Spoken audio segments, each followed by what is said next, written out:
Well, good evening. I'd like to welcome you all to the Celina Board of Education meeting Monday, May 17th, here at 6 o'clock in High School Lecture Hall. This meeting is a meeting of the Board of Education in public for the purposes of conducting the school district's business. It's not to be considered a public community meeting. There is time for public participation as indicated in the agenda. I'm not sure why we've got a little bit of a feedback. Maybe I'll fix it in a minute. Okay. We'll go ahead and call the meeting to order, and I'd like to ask all those who are able to please stand as we begin with the Pledge of Allegiance. I pledge allegiance to the flag of the United States of America and to the republic for which it stands, one nation, under God, indivisible, with liberty and justice for all. Thank you. And thank you, Jonathan. Mr. Summer, would you please call the roll? Mr. Flack. Present. Mrs. Gingrich. Here. Mr. Huber. Here. Mrs. Voorhees. Here. Mr. Sell. Here. I'll entertain a motion to set the agenda. So move. I'll second. Mr. So and Mr. Huber, we do have on that first page an addendum to the consensus agenda. Dr. Penn, you just want to mention those real quick? Sure. On the classified report under section B, we're adding a number 4 under personnel. And under the certified report, under letter C, under personnel, add number 19. Thank you, Dr. Ken. Any questions for Dr. Ken on that addition? Hearing none, call the roll. Mr. Sell. Yes. Mr. Huber. Yes. Mrs. Voorhees. Yes. Mrs. Gingrich. Yes. Mr. Flack. Yes. At this time, we will have the reception of the public, beginning with the CEA presidents. If looks like Annie's here.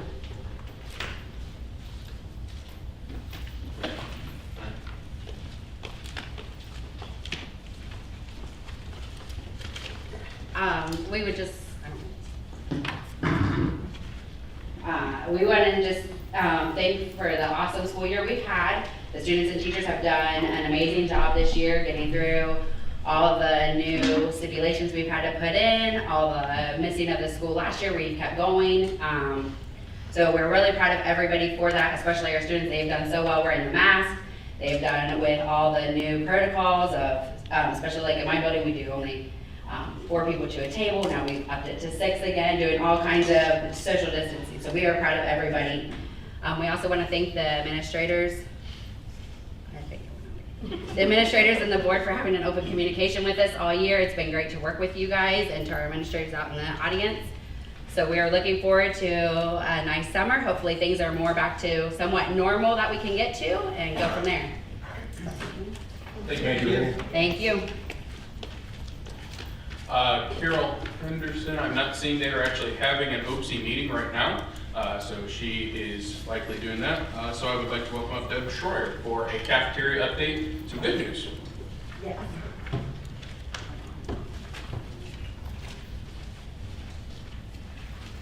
Well, first I would like to thank everybody, the staff, the community, everybody to being able to come back this year and serve the kids lunch, because after last year, everybody really worked together and we got it off and it went over really well.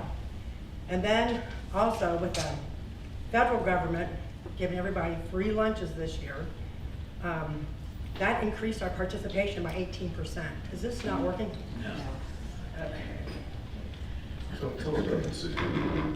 No? Very good. Okay. So, with the federal government giving everybody a free lunch this year and breakfast, our participation went up 18%, which is really a good thing. But at the high schools, our participation was down probably 50%, but that's because of they could leave at 12:30. So with them doing that, then we still served as much as we could, usually 200, maybe that would be our tops, 180, 200 a day. So we did try to get up with meals to them. And so with that being said, then with my numbers I ran, this is for last year, they closed this down in March, but we still serve lunches and breakfast. And so right now, we are 11,250 more lunches we serve this year than what we did last year at this time. Say that number one more time. 11,250 more lunches this year than what we were last year, but they did close this in March, but we still did the carry out. And on breakfast, we're serving 4,100 more breakfasts this year at this time. That's not counting May yet. So I thought we were really doing good on that. And our staff, I gotta thank our staff, the cafeteria staff has been great this year. I mean, everybody has a community, everything just went really well. And then I found out next year, we will be operating on the Seamless Summer Program again. There's not gonna be the National School Lunch Program, it's gonna be the Seamless Summer. And so by doing that, so we will have free lunch and breakfast again next year for all students. The USDA will be writing a question and answer pretty soon. They said we should have sometime by the end of the month, saying what the reimbursement rate is, and like we'll still have to stick with the smart snack compliance, and just certain guidelines we'll have to follow. But right now, we will be on free meals for everyone again next school year. And then we also will be having the summer meal pickup again this year. And this will start June 2nd through August 4th. And you can pick up Monday and Wednesday from 10:30 to 11:30 at the Celina High School. Monday you get 2 breakfasts and 2 lunches. Wednesday 3 breakfasts, 3 lunches. And this is for anyone in the community ages 1 to 18 are more than welcome to come to the drive-thru at the high school and pick up their meals. And then also, we'll be having the summer enrichment program at the high school. We'll be serving those students also on Tuesday and Wednesday. And then look at the breakfast and lunch. And then some of the kids, if they signed up for the afternoon program, then they will also be getting a snack. And all in all, it's been really a pretty interesting year, or a good year for the cafeteria. And then we also received a $15,500 grant for No Kid Hungry Act. And this, we're gonna purchase like a milk cooler to help with our summer feeding with carts, and then also we discussed things of what else we could do with the pin pads and whatnot. Not for sure where we're gonna go with that, but right now we got the milk cooler ordered, and we got new carts so we can push the carts out so we can come to the drive-through. So we're getting things, I think, all together, so it should be a good year for summer feeding also. So make sure you tell everyone about the summer feeding program. That's all I have. Any questions? Anything? Thanks. Mr. Black, I'd like to make a suggestion, even though Mrs. Henderson isn't here. We've got Mrs. Homan, Mrs. Schreier. I'd really like to give an applause to all of our staff for putting in a lot of extra effort this year. And, you know, just let everybody know how thankful we are for every one of you. Here, here.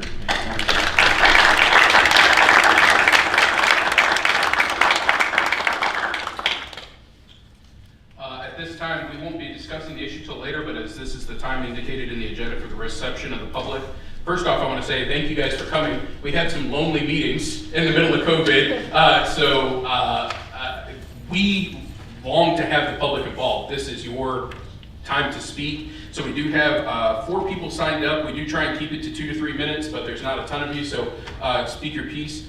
We will start with Ashley Lance. Okay, Ashley, you want to come up? I thought we were doing it later. Yeah, well, we're going to go kind of the Roberts Rules way and stick to it, but we will discuss the issue later. Like, Okay. speak your piece now, please. Hello. As you know, my name is Ashley Lance. I'd like to start by saying thank you for allowing testimony tonight regarding the topic of masks. I do also want to say thank you to Celina Public and also IC for taking the chance with in-school learning and seeing how important it was for our children to be in school. We appreciate all the efforts into making this as normal a year as possible. Over a year ago now, we had no understanding of what COVID-19 was and how this was going to affect our lives. We only knew what the media and our governor was telling us. Government entities continued to state that there was no evidence to support wearing a cloth mask, and in some instances could potentially cause more harm than good. That quickly changed, and we were told if you just wore the cloth mask for 4 to 6 weeks, we can kick this virus down. At that point, statewide mandates were enforced. Masking children at school went from being a parent's choice to a mandate. The order suggests exemptions could be filed for medical and religious beliefs. However, it's disappointing to hear those who did file a religious exemption were greatly scrutinized and should have not been treated any differently than the religious exemptions we give for vaccinations. I am not here to debate the science or whether cloth masks work or not. I am here to support keeping masks as a parent choice. No government, big or small, should ever have a right to tell you how to protect your child or what medical treatment to be implemented for your child. We have been told over and over that children are the least affected by this virus with a 99% survival rate.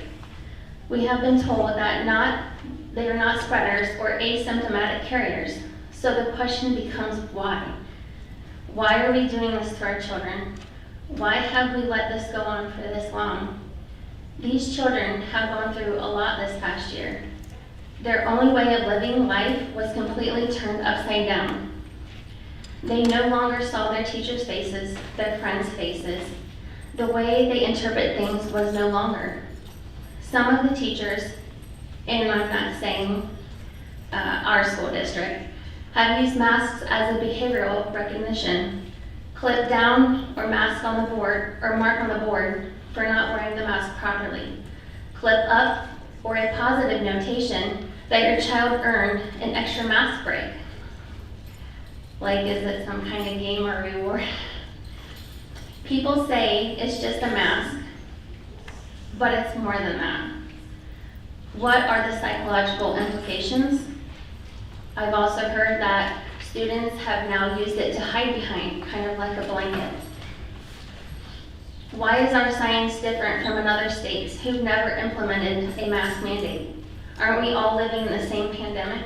We have to ask questions. Why is it that children have to wear a mask while seated in school, but can take it off while sitting in a restaurant, or not wearing one at all? Why is it that children have to wear a mask while in school, but don't need to wear one while playing with their same friends at recess? And we know that young ones are in each other's faces all the time. Why is it that children have to wear a mask while in school, but don't need to wear one while playing contact sports, especially with other school districts? Why is it that children have to wear a mask in school, but don't have to wear one while in the grocery store? These children have been to each other's birthday parties, sleepovers, eating and drinking after one another without masks, but yet they have to wear it at school. My children go to IC. My daughter's in 2nd grade. She's required to wear a mask, but my preschooler who attends the same school isn't required to wear one. They go in the same door together, they use other restrooms, and they play on the same playground. People say, what about doing what's right and protecting others? What about for the greater good? I will always support what is doing the right thing, especially when it makes sense and doesn't impede on someone's individual rights or parental rights. I will always support medical freedom to choose the care one receives for their own body. At what point do you take responsibility for your own health and stop worrying about others? Your fear is not my fear, and your fear is not my child's fear.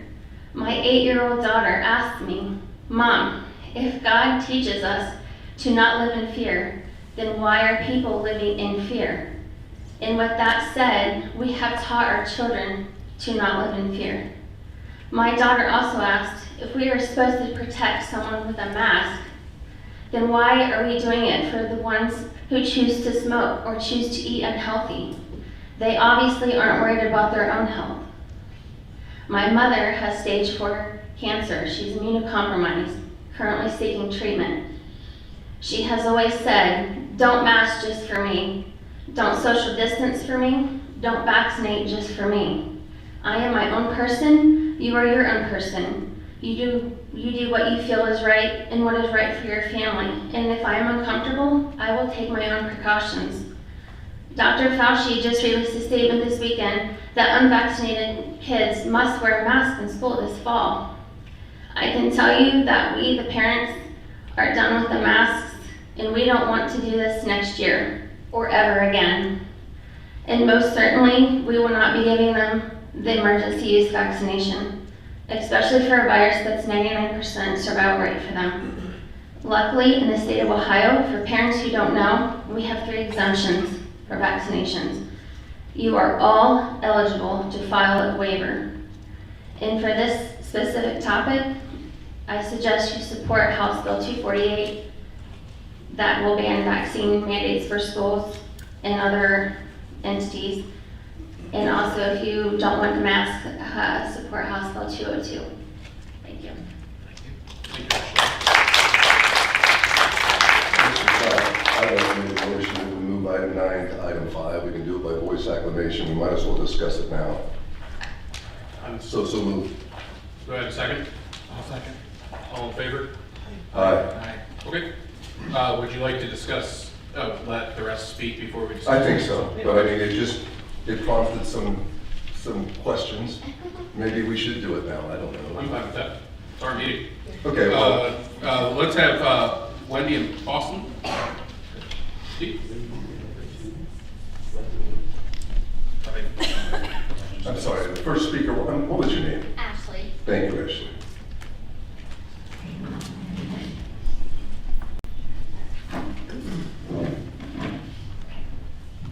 Is this on? Yes, ma'am. Okay, I'm really nervous. I'm not a good public speaker, so bear with me. My name is Wendy Armshire, and this is my son Boston. He's a 3rd grader at Celina Elementary School. He's going to be speaking after me. I'm here basically just to thank you for placing the COVID pandemic items on the agenda tonight so we can discuss this. I'm also a parent who's asking you to vote tonight to immediately end the mandatory masking in the Celina City school system indefinitely. We're done. I will have to look at other options for my children in the fall if we return with masking. Okay. We are now 14 months into the COVID pandemic, and what we know now is that children aren't super spreaders. Schools aren't super spreaders. And neither are playgrounds, youth sports, proms, and graduations. We know that masks have little effect, if any, on the transmission of a virus, yet we know the psychological, social, and physical effects of masking are obvious and they're detrimental. Absolutely nothing at the state and federal level has been done to protect our children. It's been quite the opposite. That's why it's imperative that we make decisions at the local level and keep national politics out of our decisions. We have placed responsibility for a virus on our children's shoulders, and we are all complicit. Parents, teachers, politicians, we are all complicit in following policies that are abusive to our kids. It's time to stop it, and it's time to stop it now and return normal back to our kids. That's what we owe them. We pride ourselves in Celina as having small town, Christian, pro-life, small government values. The best way that we can demonstrate this is by going it alone again and ending the masking tonight. I would like to thank the Board of Education, parents, especially our teachers, for making the decision to return to the classroom in the fall. It's truly amazing that we are going to complete a full year of in-person school. I've had the opportunity to be involved in an advocacy group for teachers and parents across the country. many of whom are in Chicago and New York. Their kids are not back in the classroom. They cannot believe that we've completed a full year, and they say, what do you guys do different in Mercer County? And it's hard to pinpoint it. They said, we take care of each other. We trust each other. We have school board members who listen to parents, parents who listen to teachers. I'm very proud of that. I have a friend who lives about 45 miles down 75. Their kids just returned to the classroom in March. It's ridiculous. It angers me, but it also makes me very proud that we decided to do what was right for our kids in the fall. And so I say, let's do that again. Let's be an example to our district, our kids, the district down the road. I'm from St. Mary's. I keep telling them, hey, come on, get on board with us. St. Mary's, get rid of your mask. Coldwater, get rid of your mask. We can create a domino effect in our state and return back to normal. We just have to make the decision to do it and be brave enough to be the first ones to do it. So that's why I'm going to ask you tonight to please end the masking in our district. And with that, I would like to introduce you to my son. This is Boston. He is a third grader. And he's going to tell you about his experience this year. I wasn't afraid to grab that mic at all. I'm sure he's really good too. I mean, I'm so much more nervous. When he wrote this, I'm like, gosh, you're good. This year has been very tough wearing masks. Wendy, could you back up just a little? Thank you. Yeah, no offense, but we It need is to- very hard to communicate and understand my friends and teachers. Another annoying thing this year is after gym class, when we are hot and sweaty, we have to put our masks on. It feels so gross, and we are not even allowed to use the drinking fountains. None of us kids are unique when we wear a mask. Wearing a mask makes me feel ashamed, and I don't even know why. Thank you.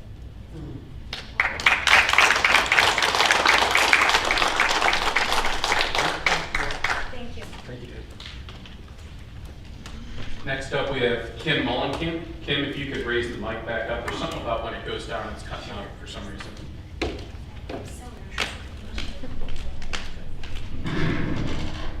Hello, I'm not actually from Celina, I'm from Coldwater School District, but this topic is very passionate for me, and how the school district goes. I'm hoping Coldwater School District goes as well.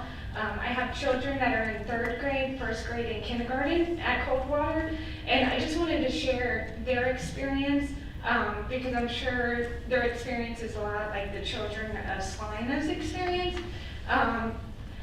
First of all, I'm very thankful that I live in Mercer County, so our kids were able to go back to school, because homeschooling the children was very difficult. My husband works full-time, I work full-time. We also run a 90-acre farm, so we are very busy. I have a little 3-year-old as well. So we were very grateful that our children were able to go back. But I wanted to share one experience. My kindergartner, her name is Mackenzie, and she came home one day and I checked her behavior chart, and she was on yellow one day, and she's usually a very good student. And I asked her, what happened that you got on yellow? She said, Mom, it's a rule that if you go into school after recess and you don't have your mask on, you have to move your clip down. She's like, Mom, I forgot. When I got into school, I forgot to put my mask up. So the teacher told me I had to put my mask, I had to move my clip down because I wasn't listening to the rules. And so I asked her, I'm like, all right, Kenzie, I understand, you didn't catch it that time. I said, how do you feel about the mask? And she told me, Mom, I don't really like the mask.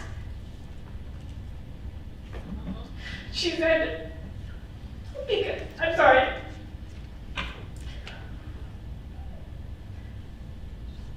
She said, because I can't see my friend's face, and my friends can't see my face, and I don't know if I like them, and I don't know if they like me. I don't know if I want to play with them, and I don't know if they want to play with me. And Mom, I don't know if my teacher likes me or not, because I can't see her smile. She said, I don't know if my teacher's mad at me or if my teacher likes me. And she said, Mom, she's like, I don't understand understand why we have to wear masks at school. And I said, Ken, do you remember that your teachers could get very sick if you don't wear a mask? We're doing it to protect your teachers. And she's like, Mom, I understand, but didn't they all get the vaccine? Isn't the vaccine supposed to protect them? I said, now they all have the option for that. Hopefully next year you don't have to wear it. I said, honey, but I don't know. She's like, but Mom, it doesn't make sense. I go to daycare and nobody at daycare wears the mask, and none of us got sick, and our teachers didn't get sick. And I go to my friend's house and we have sleepovers. I don't wear a mask. I go to the stores, I go to the restaurants, and I don't wear no mask. She's like, why do I have to wear a mask at school? She's like, I want to see my friends' smiles. She's like, Mom, I don't like the mask. I said, I know, honey. I said, we're working on that.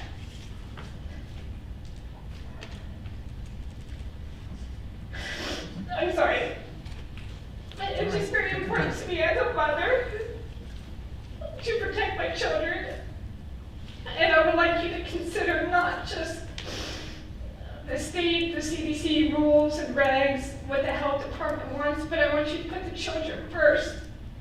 And I want you to consider their social development, their emotional development, and what the children need to learn and grow socially, emotionally, even academically. How are they supposed to focus on their material when they're worried about if their friends like them, if their teacher likes them?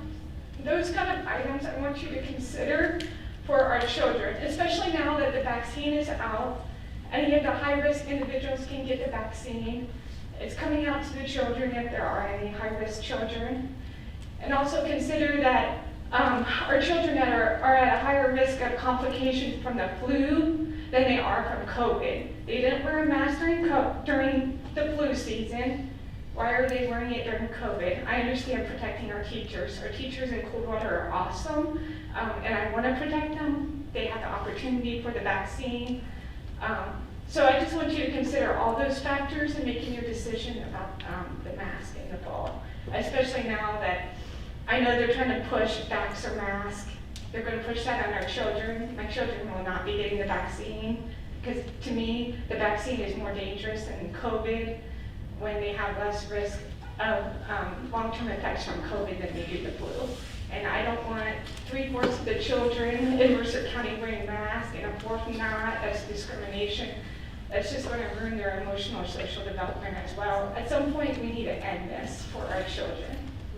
That's all I had. Thank you. Thank you.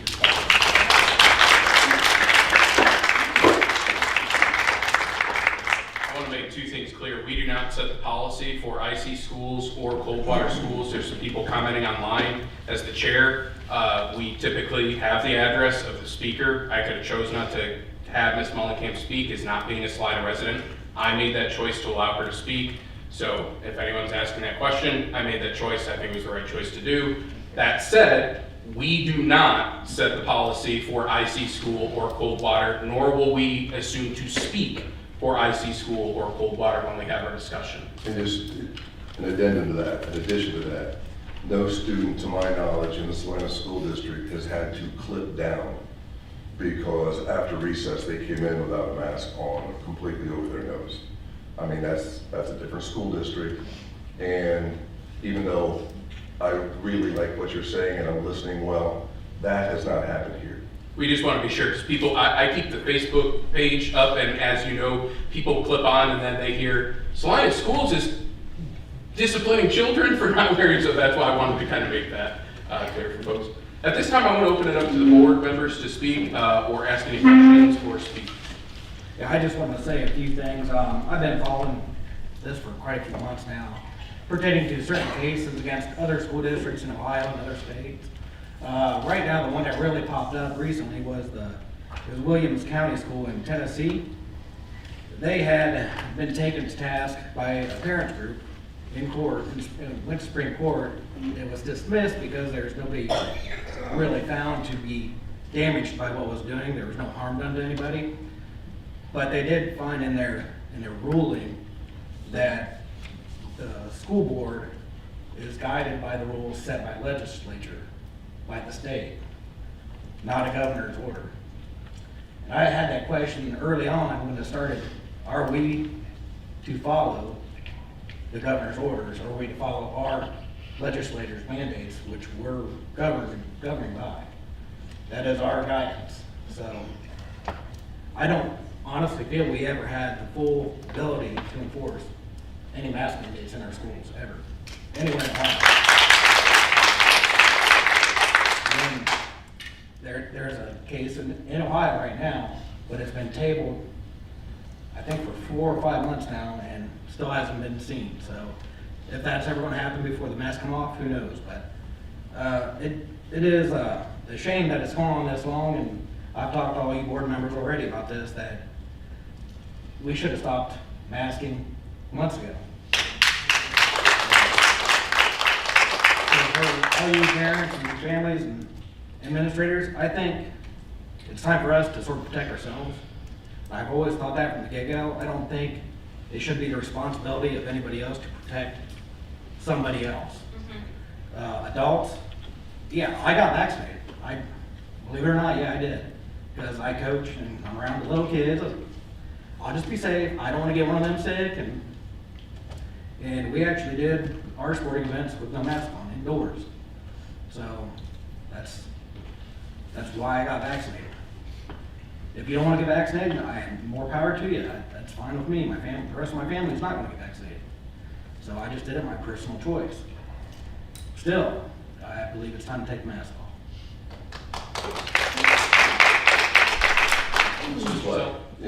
Just a couple of points. I'm going to respectfully disagree with some of you on some things.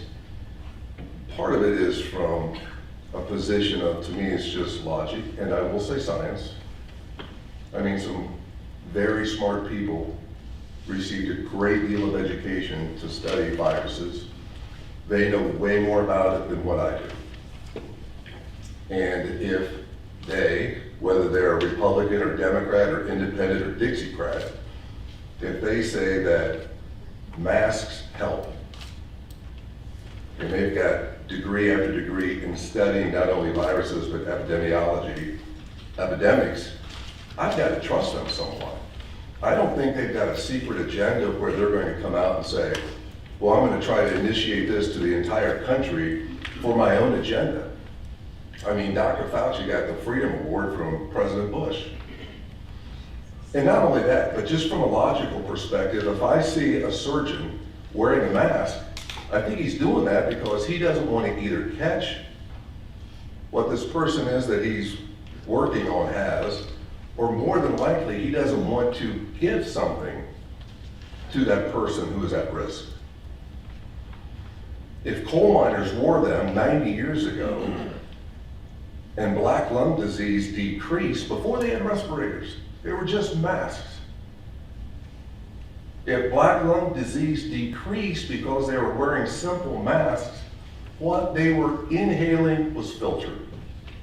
And that was coal dust going into their lungs.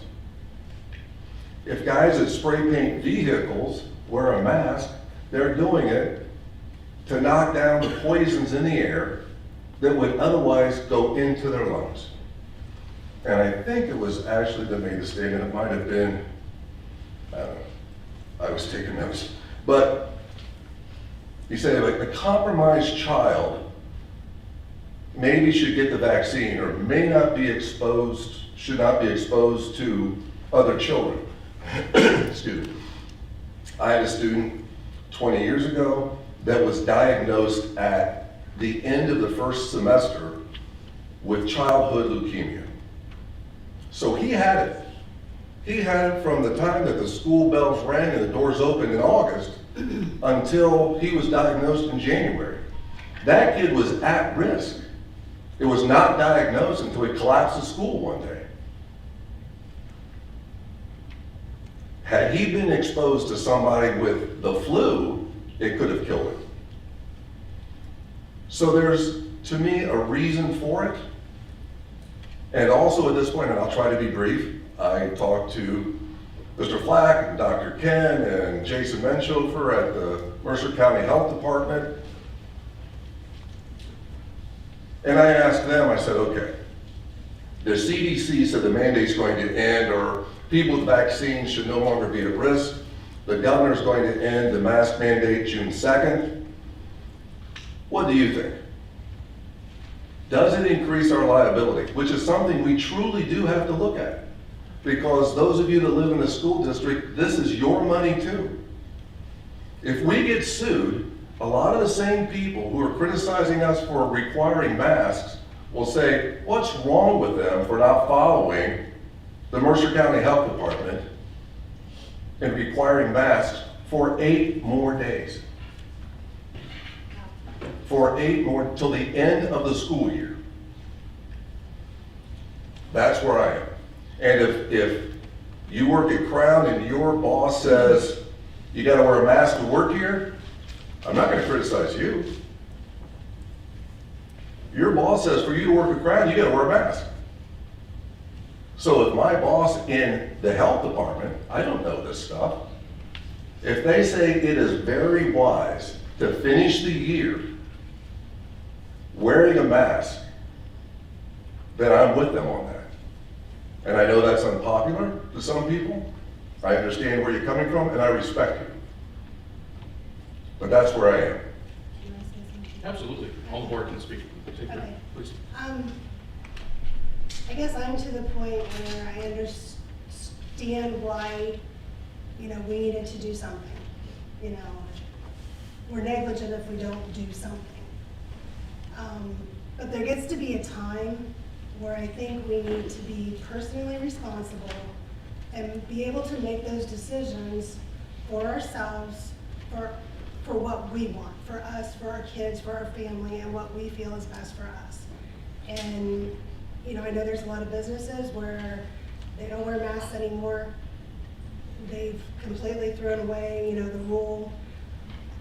That affects people. It affects more than just my family. But I guess, in my opinion, if you want to still wear a mask, hey, I can't blame you for that. That is your personal choice. And as a business owner, people come in wearing masks. We don't say, oh, we're a no mask facility, That's your choice. If you don't want to come in because we don't wear them, I completely understand. Everyone needs to be allowed to make that choice for themselves at this point, I feel. And that relates to the school too. It's got to come back to us. It's got to come back to us being responsible.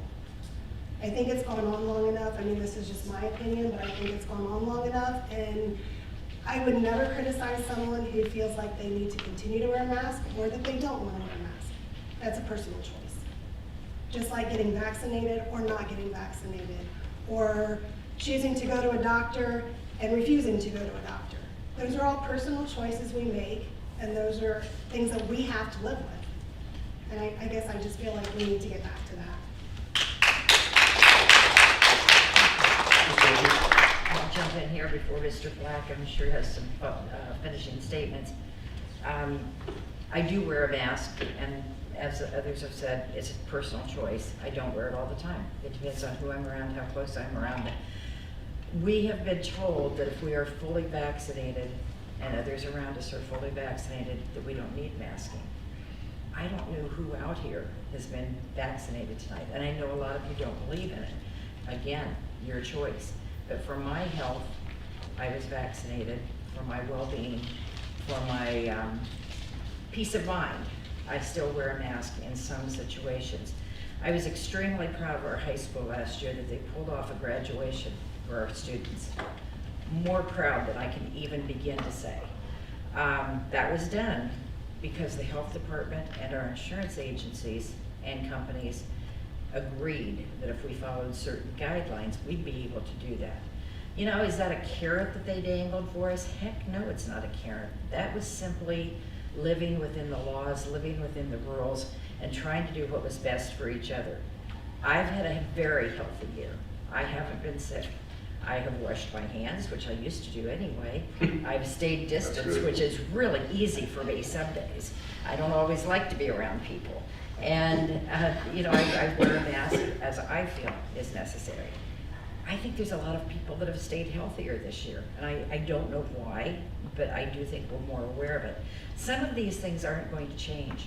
Some of the rules that were suggested to us, some of the suggestions, let's put it that way, that were given to us to change our ways of doing things, I don't think you're gonna see some of them ever return. And I'm not against that. All that being said though, I don't disagree with what anybody said up here tonight. Everything sounded good. The only thing that bothered me the most was when you said that your child couldn't see them smile. That just breaks my heart because people's eyes smile. And I'm sorry that she doesn't recognize that eyes can smile too. They can convey an enormous amount of love and compassion. There's teachers out here tonight, and I know some of them smile with their eyes. I know them that well.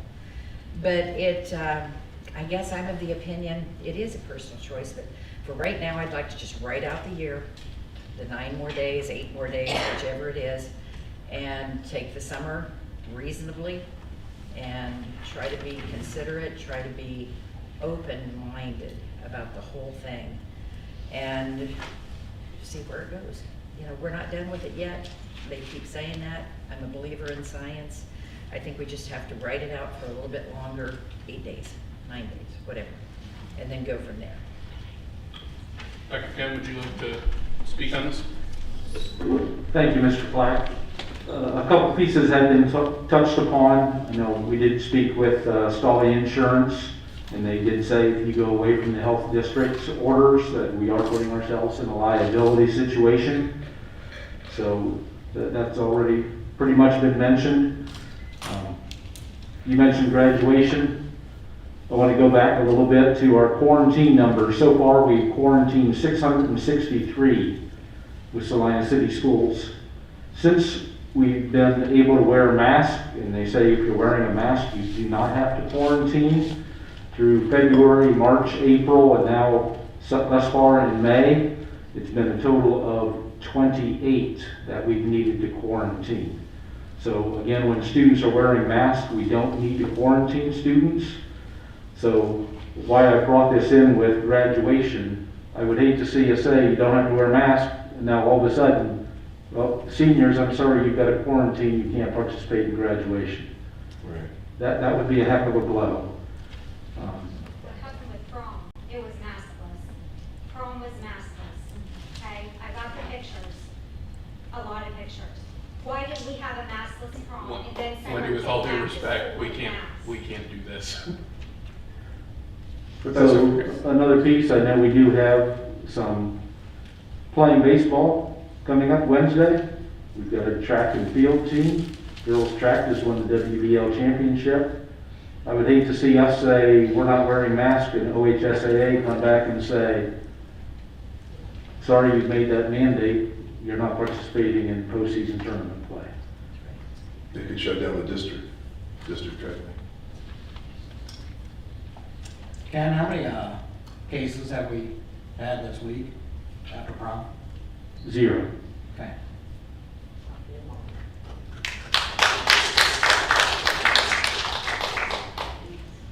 Anything else from the board? I do have a question regarding what Mrs. Ermsher said about prom. It was maskless. That was a school event on private property. Is that correct? I mean, I think about after prom, but, Promenade and prom. okay, so that does, I think, beg a question or answer. Was it because they were so far apart in the promenade process, or do you have a response to that? I mean, I wasn't there. We were on top of each other in the hallways. I'm sorry? Yeah. Did they dance at prom? I'm talking about, I was asking about the promenade, because I saw that it was in this high They school. were close, packed lineup, like normal. I just wanted to make that a point because that to me proves that kids don't either pass it easily or get it easily. Can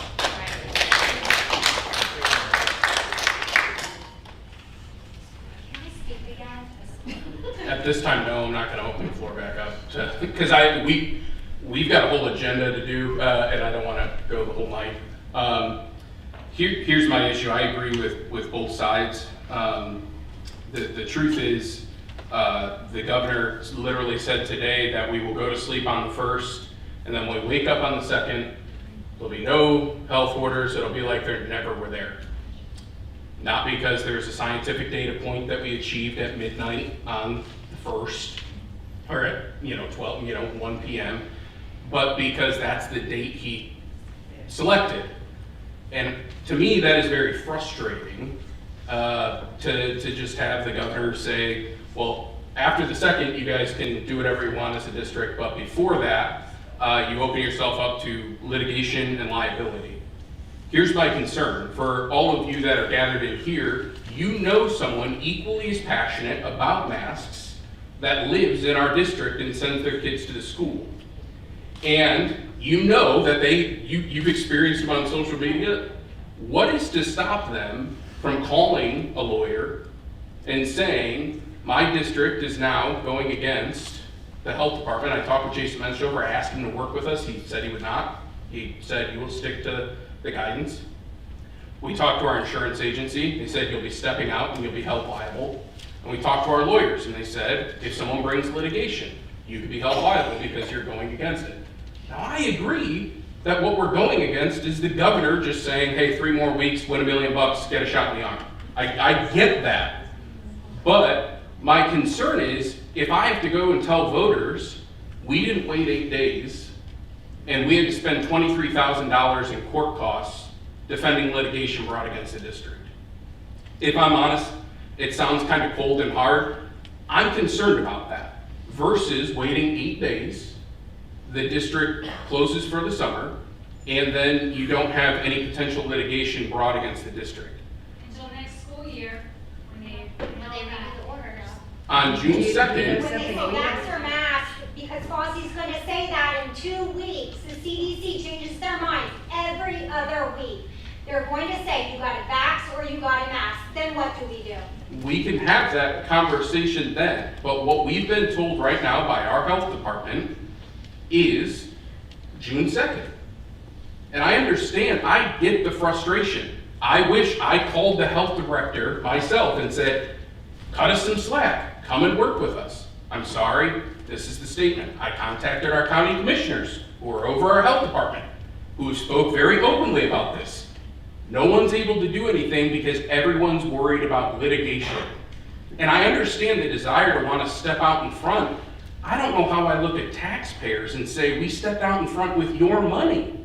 If a business owner wants to do it, that's your business and your money. But the taxes we collect that we would have to defend from a lawsuit is our money. Mr. Flack, I have one more thing, just a little thing to add. Someone asked me earlier, they said, you know, what about common sense? Where's just plain old common sense? And I said, well, as a school board member, common sense is not opening this school district up to a multi-million-dollar lawsuit with 8 days of school left.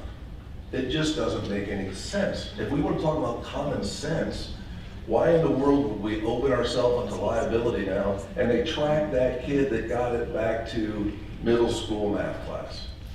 That's where he got it. You guys are on the line to see in court. And then the other, just another quick thought.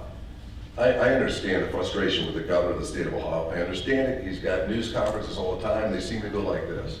But when he said June 2nd, that's because 90% of the school districts in the state will be closed. That's why it's June 2nd. It wasn't just throwing a dart at a calendar. Safe date. What's that? It's the date because the schools will be closed. That's why June 2nd was chosen. It wasn't just, you know, spin the wheel and it lands on June 2nd. So then are you going to change your graduation plans? Are we changing They're graduation? going to be socially distanced like they were last year. It's going to be very much like last year. I do understand your arguments for the 8 days, and I appreciate that. I think our biggest concern is in the fall, it's going to be the same way as this year. And I will say 100%, if there's an issue with this fall, the one thing I've learned is to not predict what the state is going to do. And I think we can all agree with that. Come back with 500 community members to our August meeting and speak then, and you will have, I can say this because it's me, you will have a very sympathetic ear, Mr. Flack, for next fall. How does that change liability though? It doesn't. Because we're talking about no issues then next fall. We can talk about liability for next fall and what faces our district for next fall. Mr. Hubert, would you be concerned about any liability? Would that be an issue of concern? I'm glad you brought that up. I'm actually concerned with liability if we don't open it up. They could still sue the school for Still Sure, cause for sure. us. It might. You know, there's, But we have institutional protection right now, which you That agree There's with. sovereign immunity that we've got to have That's be why- grossly negligent before they can That's sue why I us. brought up that case. Do we have the authority to do so? I don't believe we do. And until the Ohio Supreme Until Court they decides to decide. actually do something. So when that gets done, maybe they're waiting for this mandate to be over to rule in favor of. I think a lot of people have kicked the can. Here's what I wanted to tell parents tonight. You have a mask order, and letter H says, this is from the state of Ohio, this is the ODE, this is the exemption. When an established, sincerely held religious requirement that does not permit the facial covering.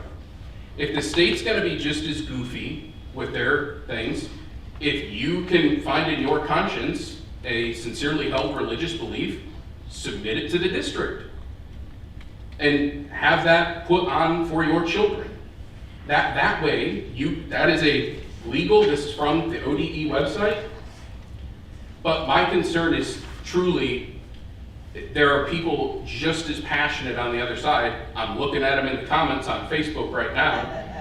That I can't say, if I vote up here tonight, let's throw it off, that one of them isn't on the phone with some law firm tomorrow going, my district just went against, and then the health director goes, oh, I told him that week, don't change the health director's orders. And we're using taxpayer funds to fight a lawsuit. I even asked him, does the CDC trump your A's?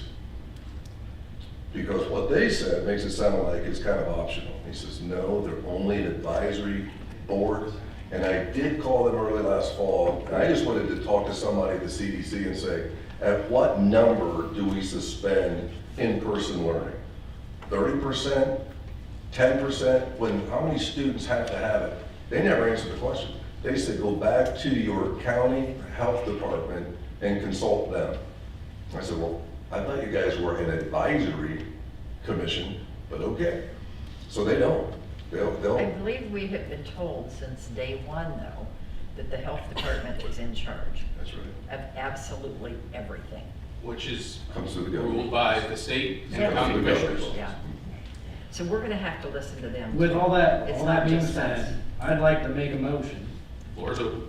to remove our mask mandate immediately in all our school buildings and properties, and return to all previous rules when it comes to close contact quarantine and tracing, meaning not to quarantine a student if another student gets COVID. Because it's obviously been shown, I know it from my own experience, my exchange student had COVID, wasn't told, or was probably had it for 3 days, and we weren't told. And we were all around her, then we quarantined her for some days until she got tested again, and she got verified that she did have COVID. Because she wanted to go back to school, she went and got tested. So then, at that point, we said, the heck with it, and guess what? None of us got it. Nobody else in the family got it. So, to me, I would like to see it removed as a mandate, and it's everybody's option. If they wanna wear it, if they don't. Okay? We have a motion on the floor. I'll second it. Okay, we have a second. Any discussion on the motion that was made? I agree. Dr. Penn, any comments before I call the roll? Just one, back to Jason mentioned over the Mercer County Health District, he did share if we have problems with any of our buildings with the heat, and it looks like we're going to have that the next couple days, that we are allowed to give extended mask breaks for that. So if it does get hot over, I would guess over 80 degrees in the classroom, that you would definitely want those kids to not be having a mask on their face. Does that put us at a liability? I understand the frustration with that. That puts us at a liability. If It it's would. 80 to 85 degrees and someone gets COVID, you can get sued. It would actually be based off of the health department's recommendation. I get it. I understand. Letter H, I understand. file a religious exemption, email it to your principal and the superintendent tomorrow. Your kid can stop wearing a mask tomorrow. It's not just about my kids, it's all of our kids. And it's not just about us having this conversation, but it's about the entire district. I'm gonna go ahead and call the roll, Mr. Summer. Mr. Huber, Yes. Mrs. Gingrich, Yes. Mrs. Voorhees, No. Mr. Sell, No. Mr. Flack, No.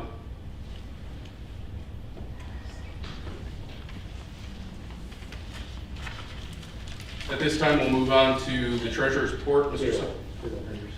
Carol, would you like to speak? You were on the board of OPC. No, but I do want to really start again. Okay. And I would say to you guys, thank you for coming. We don't always agree, but democracy is a good thing when we do this. It's a good thing. No one's going to judge you if you get up and leave. You can stay. You're welcome to stay for the whole meeting, but don't. It's up to you.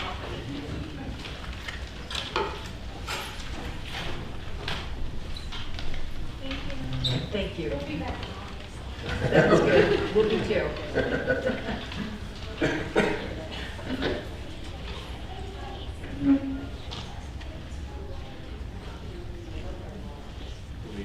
Good.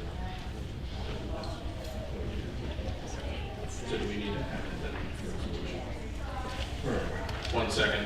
We just had the OPC meeting results. So just 1 second. While they're speaking otherwise, Mrs. Henderson. Mrs. Henderson. I'm going to tell you that everyone got a round of applause earlier tonight when you were not yet here, thanking all of the classified staff and teachers, everyone else for putting in a bang-up year. So you please relay that back to your people. Thank you. Well, thank you. It took all of us. It absolutely did. And it will continue to. And I would just ask our administration that's here, obviously you see this is contentious. Please, please use judiciousness in the coming days. I'll call a special meeting Friday if we're hearing about kids. And you're educators, please use judiciousness when it's 85 degrees. We all know that this is passionate on each side. You guys set the temperature in your facilities, quite literally. So please just keep that in mind. Thank you. This is the OPC resolution. But you are more than welcome to ride a school bus.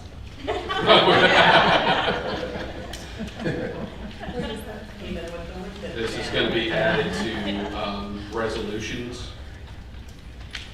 So this will be resolution number 3. I'm going to go ahead and just make an motion to amend the consensus agenda. And if you're wondering what happened, OPC, which is one of our unions, was having their meeting while we started to approve a contract. So that was approved, so now we are adding it. So we don't have to come back for a special meeting to add it, approve it at a later date. So I'm going to go ahead and make a motion to add these resolutions to our agenda. Did I have a second? So moved. Or second. Whatever you need. I think as a change of agenda, just do a common voice vote of acclamation. All in favor? Yes. Aye. And opposed? Okay, Mr. Sommer. Actually, we need to approve the consensus agenda. Or motion. Oh, motion to set it? I'm sorry. We'll do that with Mr. Sell and is Mr. Huber was the second? Yes. Yeah. Okay. Okay. Because we had not approved it, so we just added that. Okay, the first thing I'm asking you to approve is the April 19th, 2021 regular board meeting. Asking you to approve the April 2021 financial summary report showing $3.46 million in revenue and expenditures of $3.682 million. Asking you to approve the investment control report for April 2021. The balance as of April 30th, 2021 is $13.7 million. I'm asking you to approve the SM2 for April 2021. Asking you to approve the checks written for April of 2021 at $3.2 million. Item 6 is to approve the assistive technology contract for the 2021-2022 school year. And that's a cost of $900 as it is a continuation. I'm asking you to approve the following donations. From the Mercer County Civic Foundation for the Celina FFA, $780. $2,500 from the Civic Foundation for the Celina Prom. $500 from the Mercer Savings Bank for the art trip. $6,000 from the Celina Athletic Boosters for scholarships. $1,000 from the Dayton Foundation for the Linda Caney Scholarship. We have another $1,000 that is an anonymous donation for a scholarship. We have $500 for the FFA banquet from Susan and Mike Pennick, and $500 for TriStar construction jackets from Armed Corps. Item number 8 is a resolution providing for the sale and issuance of not to exceed $75,982 or $982,676 of school improvement bonds and authorizing matters related thereto. This is just the next step in the process after the levy was approved on the 4th. And the last item I have is to approve the district's May 2021 submission for the 5-year forecast. Just want to make a couple comments. As I sent it to you the other day, the revenues for the most part are remaining pretty flat through the 5-year forecast, especially state revenues, because we do not know what the state is going to do with their budget. And if you've read any other 5-year forecasts in the papers from the other treasurers, you'll see the same thing. We don't know what to do with state revenue until that budget passes.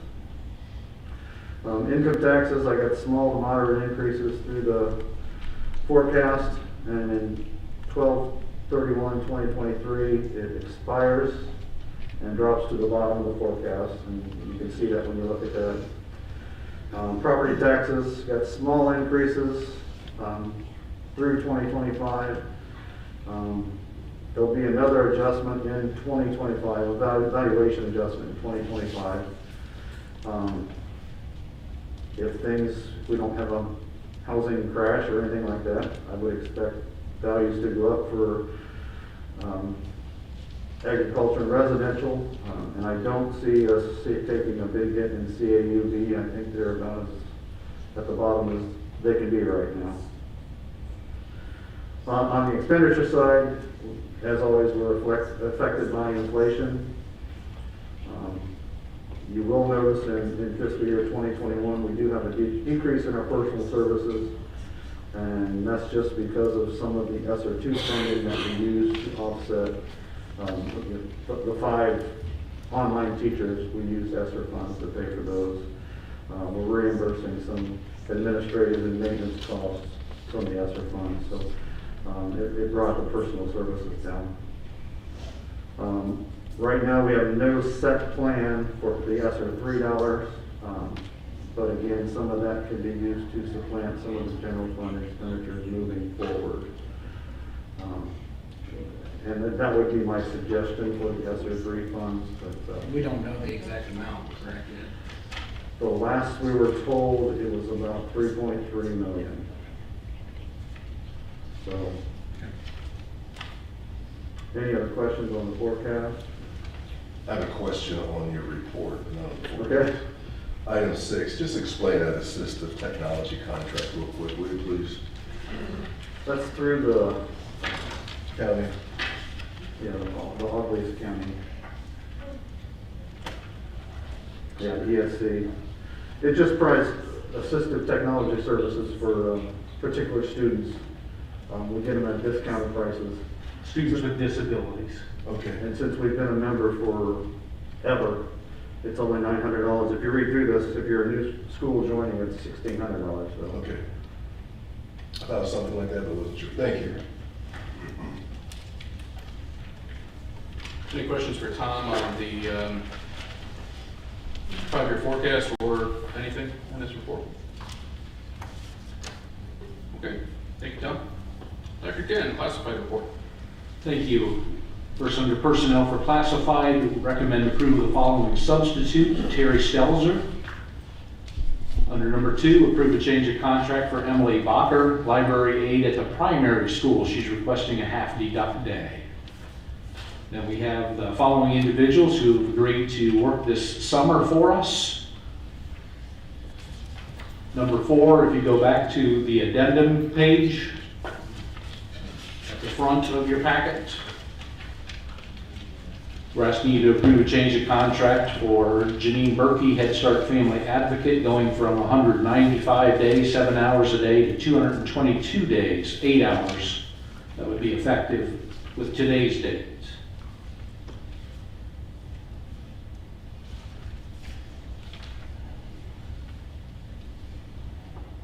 Okay. Any questions? We'll move on to the certified report, recommending approval of asking you to recommend approval of the following substitutes for this school year: Emily Langenkamp and Lauren McCann. 2 and 3 are both to accept resignations. Amy Lukey, Title I teacher at the primary, and the resignation of Mindy Schmidtmeyer, intervention specialist at the elementary.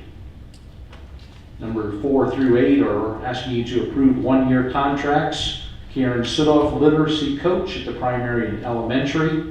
Sarah Van Tilburg, literacy coach at the elementary and intermediate. Approve of a 1-year contract for Taylor Steinke, intervention specialist. That'll be at the elementary. Lauren Timmerman, intervention specialist at the elementary. Also asking you to approve a 1-year contract for Renee Williams. She would be a phys ed teacher at the high school. And wanted to do a shout out here, our literacy coaches for the district for next year. If you wouldn't want to stand and be recognized here this evening. Well done. So I'm announcing Sarah and Karen, Laura Brandt, and Christine Schlater will also fill out that team of literacy coaches. Thank you for being here this evening. Item number 9, asking you to approve a change of contract for Amy Sutter, art teacher. She's requesting 2 deduct days. Items 10, 11, and 12, asking you to approve pre-service days for Laura Brandt, Karen Sudoff, Sarah Van Tilburg, and Christine Schlater. 5 pre-service days for Dawn Adams and Olivia Graber. And 5 pre-service days for Mitch Schnaus out at TriStar.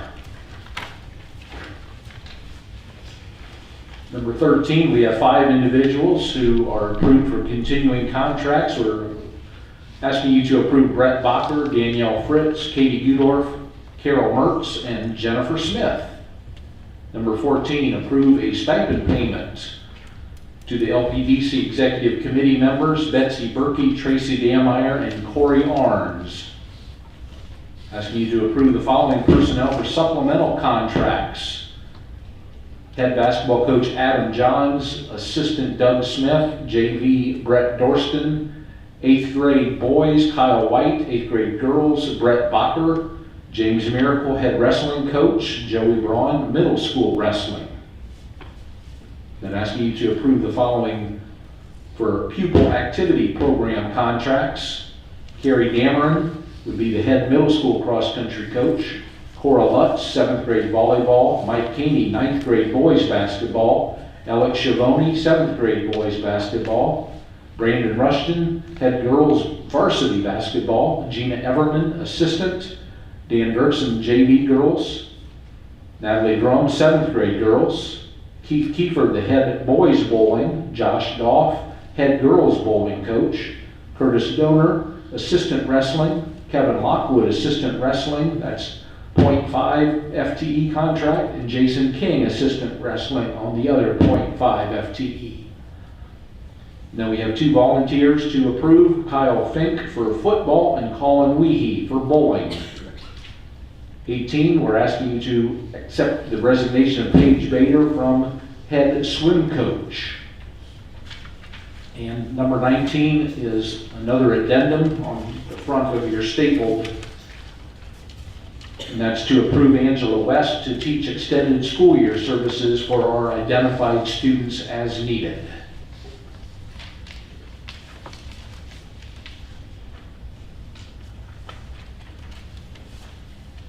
Any questions on the classified report? Nope. Okay, under resolutions, number 1, we're asking you to approve a memorandum of understanding with the Celina Education Association to extend the current negotiated contract for 1 more year for the 2021-2022 school year. Number 2, asking you to approve a resolution authorizing membership in the Ohio High School Athletic Association for the 2021-2022 school year. And then items 3 and 4 are the addendums that I just passed out to you a minute ago. Number 3, approve the memorandum of understanding with the Ohio Association of Public School Employees, local number 457, to extend the current negotiated contract for the 2021-2022 school year. And number 4, approve the memorandum of understanding with the Ohio Association of Public School Employees, local number 457, the Head Start Public Preschool Employees, that would extend their current negotiated contract for the 2021-2022 school year.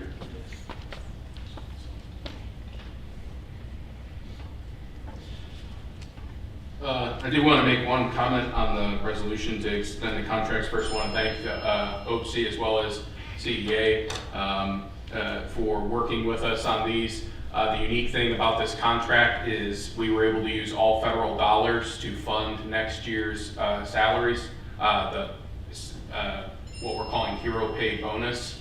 That is a unique thing because we're not used to the federal dollars coming in. That said, no local dollars are going to support this, so no local tax money. That is a unique thing for our district. It helps our district's general fund as well as hopefully takes care of our workers who've done a wonderful job this year. So I want to say thank you. I know this was a unique situation and I know it probably brought up all sorts of conversation amongst your membership, but we really do feel like it helps the district's general fund because it does, bottom line, as well as hopefully helps us long-term as a district. So just wanted to say thank you, and then for the folks at home, letting them know no dollars from taxes were used for that. Any other questions or comments on those resolutions? Okay, our TriStar. On the TriStar report, we're asking you to approve an articulation agreement with Edison State Community College and TriStar Career Compact. This agreement would allow the Rec Tech students to receive credit at Edison State Community College. Number 2, accept a Techno laser etcher from Arch Cutting Tools, Dayton, for the Machine Trades program. The value of that is $2,000. Quick question there, Dr. Ken. For the TriStar students that will be receiving college credit, do you know how that works and how many credits they're going to get for taking that course? Yeah, pretty much those students in that articulation agreement need to attend Edison in order to receive those credits. Okay. So they are different depending on the different agreements that they have. Okay.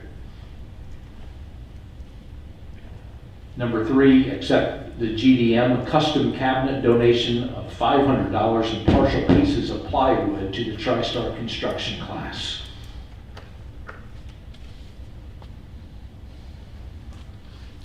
Next, we have the Head Start report. That's attachment number 8. And then we have 9 individuals to approve for the summer transition program, again using CARES Act dollars to pay for these employees doing summer school. We appreciate again the Head Start program last year did the summer school to get us started, to show us that, hey, we could do this during COVID. So we got the rest of the year off to a great start. Good. Any questions on anything for Dr. Ken there? Anything to remove from the consensus agenda? Okay, we'll move to the approval of the remaining consensus agenda. Mr. Summer? Mr. Sell, Yes. Mr. Huber, Yes. Mrs. Gingrich, Yes. Mrs. Voorhees, Yes. Mr. Flack. Yes. As there is no discussion for any action removed, we'll move to the second reading of the board policies. Dr. Ken, you just want to give an overview on those, please? Correct. Again, this is the second reading, so that would be the final reading for those board policies moving forward. Again, for anyone that wants to see those are all online. You can go to celinaschools.org, read those. Those come from federal changes. We work with Policy Council to update ours, that we stay in legal step for those. Some good late night reading. Some good, yeah. If you want to get into the weeds, go for it. Okay, other business, we have the approval of one bowling coach, Mr. Huber. I'd like to make a motion to approve him for a volunteer position for next year. I'll second it. So first and a second. Call Mr. Huber first, please. Call the roll there, Mr. Sutton. Mr. Flack, Yes. Mrs. Gingrich, Yes. Mr. Sell, Well, okay. Mrs. Voorhees, Yes. Mr. Huber. I'd like to say something, but I'll just abstain. This would have been the meeting for him, man. What are you talking about? Hold him back now? Come on. All right, Dr. Kim, we already had the discussion of the future plans regarding COVID-19 pandemic. Let's go for the Fieldhouse update. Fieldhouse updates. Yes, after graduation takes place, the fieldhouse is going to be closed off. The reason for that, we are painting the ceiling. For those who have recently visited, you can see the fading paint, the peeling paint that's coming from the ceiling. So that needs to be repainted. We're replacing the lighting with LED lighting, so long-term, that'll certainly save us money. And also put a nice brighter look to the field house. The floor is also being refinished. It's been 10 years. What's supposed to be white lines on the floor now appear to be yellow because of the wear and tear over the years and putting new wax over it. So we'll have a nice looking field house come next basketball season for everyone. Are we updating the obsolete banners as well, the advertisement banners? We will definitely be going through and checking those at all of our stadiums, yes. And that's just a reminder to the public that the field house does stay in the levy that was passed earlier this month. The field house is a crucial part of the district's infrastructure moving forward. So I know there's sometimes people have heard different things. The field house is staying as a part of that levy plan. So it's a good update as it moves into the next part of Celina school facilities as well. And may be interested where the money is coming from as well for this, so it's not coming out of the general fund, but permanent improvement money is being used for that. So that's a separate line item in the budget. Speaking of facilities in the project update, I want to welcome our pre-bond architects from Garmin and Miller to just give an update. As many of you know, we passed our levy a week or two ago, and I'm sure many of you got, just like I did, okay, so when do shovels go in the dirt? The very next day, which I appreciate everyone's enthusiasm, but Eric is going to walk through a little bit just so folks at home can kind of understand the timeline a little bit. Nothing has changed in what the timeline was, but what I found is some folks really weren't listening to that, and then once it passed, it's like, okay, now I want to know what the timeline is. So Eric, if you could kind of give a little update. Thank you. Yeah, so the first step, you passed your bond and there's a resolution tonight, so those bonds go for sale to raise your funds. This is a state co-funded project, so a first step with the state is on their end to approve your master plan and to get their funding on their side. So I just want to remind everybody, we intentionally timed these things so that the master plan would happen in July.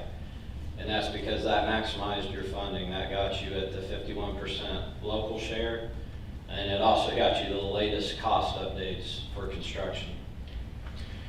So the way the funding works at the state, they kind of follow the state election cycles. They have a July funding and a January funding that would follow the November election. So we've been in contact with the OFCC. They are working through their budgets right now to see who they can fund that are participating in a state project. Would you let people know what the OFCC is? Sorry. Ohio Facilities Construction Commission. So they are the state facility, the state organization that oversees all state-funded construction. And that's who oversees the K-12 building project mechanism there. So they don't have any definite answers for us yet. We're hearing that within a couple of weeks they should have that all sorted out. We're staying optimistic that it will be July that they'll have their funds for you. And that's really a key time for them as far as the state program. It's important to note that Celina City Schools in the state of Ohio enter into a partners through this project. And on their side, until that funding is in place, you don't enter into that legal binding agreement. So we're hopeful that it will be July that they'll have their funds, which means best case scenario, in August, that's when things really start kicking off. I guess there is the potential that it might drag out till January. I guess we'll cross that bridge when we get there. There are some things that we could do ahead of time to keep the project moving forward, to get you in position so you're not losing time. As far as timing, it does take about a year of planning and design before they're ready to start construction. So the soonest that you would see any kind of construction would be next summer or fall. And it all depends on the timing with the state. And would you explain briefly, Eric, that if they are slow signing the check, what can we do as far as building goes? Well, we'll have to work with your state planner, who is Valerie Montoya, see what she'll let us work within the program.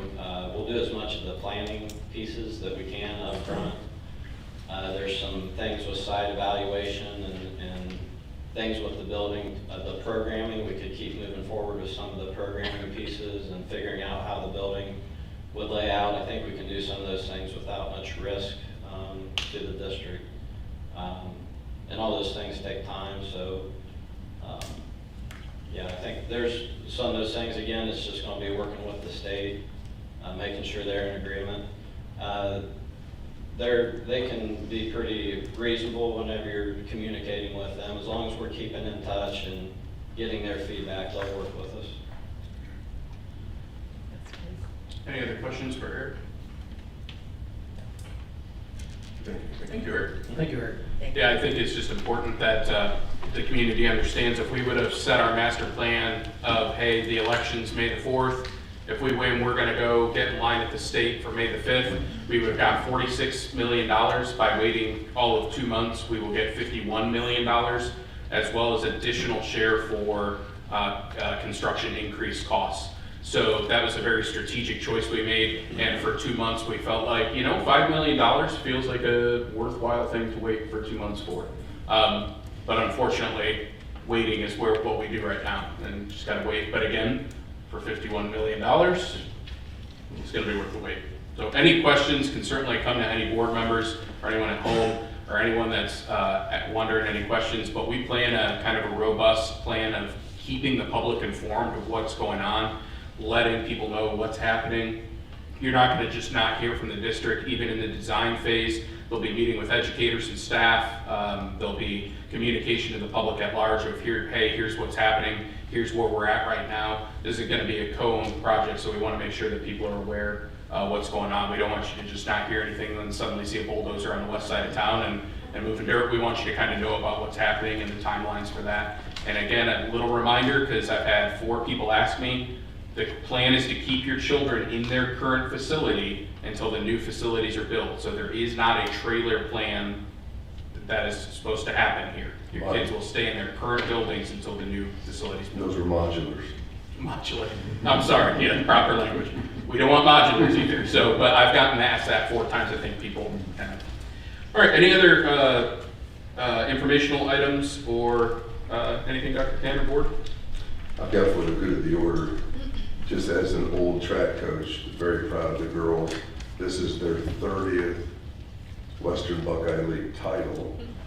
And if my math is right, girls track has existed for 43 years. So that's pretty good average. I'd say so. And we look forward to having a track eventually that can host a district meet where we can win one of those WPL titles. Anything else, Dr. Ken? Sure, as Barb mentioned earlier, hats off to the administrators, the CEA, the OC employees. Appreciate all your hard work this year. Thank you for agreeing to extend the contracts for a year. This means a lot, and hopefully the state will figure out the school funding situation as well. Okay, hearing nothing else, we stand adjourned. Thank you, board.